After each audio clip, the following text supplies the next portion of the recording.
आप सबका खैर मकदम है कश्मीर लाइव के लाइव अपडेट्स में। नेपाल में आज काफी मैसिव फ्लैश फ्लड्स आए।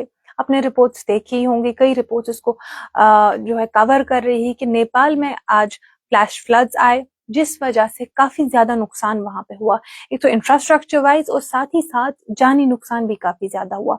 असल में ये फ्लैश फ्लड जो है नेपाल के बॉर्डर एरिया, नेपाल चाइना के बॉर्डर एरिया में आया।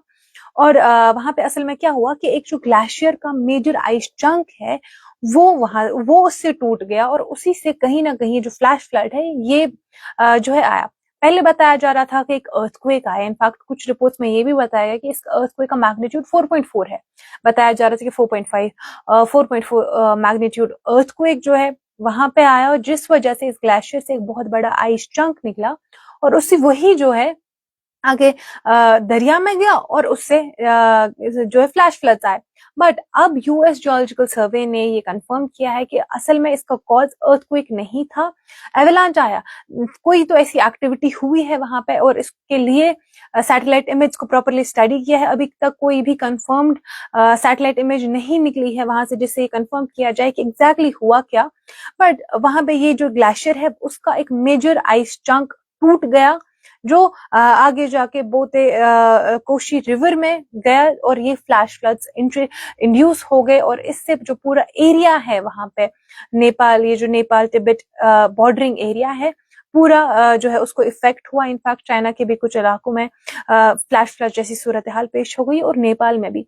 अब ये नेपाल के लिए काफी ज्यादा डेडली रहा, क्योंकि अभी तक नेपाल पुलिस के अकॉर्डिंग 100 से ज्यादा लोगों की जान चली गई है।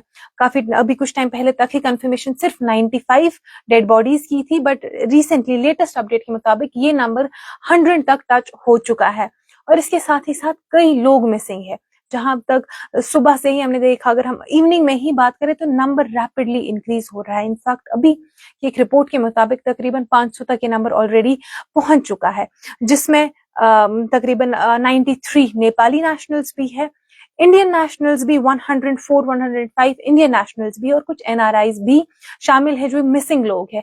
अभी इसकी प्रॉपरली इनको ढूंढा जा रहा है। जो वहां पे सारी पर्सनल है, सिक्योरिटी ऑफिशियल्स है, वो इस काम में लग गए। जो रेस्क्यू वगैरह वहां पे अभी चल रहा है, जो भी मिसिंग है उनको वापस ढूंढा जाए। इनफैक्ट जो वहां की सिक्योरिटी पर्सनल वगैरह है वो वहां पे वो भी मिसिंग है। सबसे ज्यादा नुकसान जो वहां पे हुआ, जो वहां पे हाइड्रो पावर प्लांट है उसको नुकसान हुआ, उसके साथ साथ जो बाकी रोड इंफ्रास्ट्रक्चर है उसको भी नुकसान हुआ। तकरीबन अभी कुछ रिपोर्ट्स के मुताबिक बताया जा रहा है कि अगर हम इंडियन रुपीस में देखें तो तकरीबन 933 करोड़ का नुकसान रिकॉर्ड किया गया है। अभी कुछ टाइम पहले एक रिपोर्ट के मुताबिक बताया गया कि तकरीबन 933 करोड़ का इंफ्रास्ट्रक्चर जो है वहां पे उसको नुकसान हुआ है। अब एक बहुत बड़ा कंसर्न जो है लोगों का, क्योंकि इंडियन नेशनल्स भी है तो इंडियन गवर्नमेंट भी उसके हिसाब से अकॉर्डिंगली एक्ट कर रही है कि जो लोग है वहां पे, जो इंडियंस है जो अभी मिसिंग है, उनको जल्द से जल्द रेस्क्यू किया जाए। अब वहां पे एक जो कंसर्न है जो आने वाले दिनों में हो सकता है कि ये जो वहां बोते कोशी रिवर में जो ये फ्लैश फ्लड्स है, वाटर लेवल इतना तेजी से इंक्रीज हुआ है, ये इसके आगे इंडिया में बिहार में गंडक जो रिवर बेसिन है वहां पे जाके जुड़ता है, और अल्टीमेटली ये गंगा रिवर में आएगा। तो देर इज अ पॉसिबिलिटी कि वहां पे भी वाटर लेवल काफी ज्यादा इंक्रीज होगा।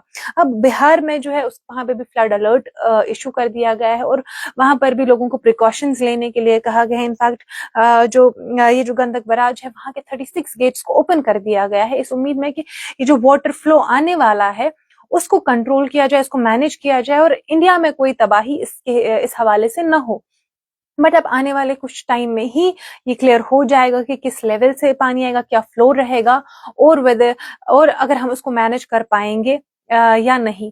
अब इकोलॉजी भी, जैसा कि हम जानते हैं कि इकोलॉजी काफी ज्यादा सिमिलर है। तो ये जो ग्लेशियर जो हम देख रहे हैं, जो ग्लेशियर से वहां पे एक आइस चंक टूट के जो एक फ्लैश फ्लड इंट्रोड्यूस हुआ है, ये एक वार्निंग साइन हम सब के लिए हो सकती है। बट अभी जो सैटेलाइट इमेज है वो क्लियर नहीं आई है, जब तक ये प्रॉपरली कंफर्म न हो कि एग्जैक्टली क्या रीजन है इस फ्लैश फ्लड्स के पीछे। क्योंकि जो अर्थक्वेक बताया जा रहा था उसको यूएस जियोलॉजिकल सर्वे ने क्लैरिफाई किया है कि वो रीजन नहीं है।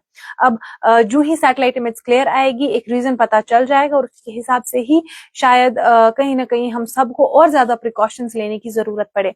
आज के इस लाइव अपडेट में इतना ही। आप देखते रहे कश्मीर लाइव।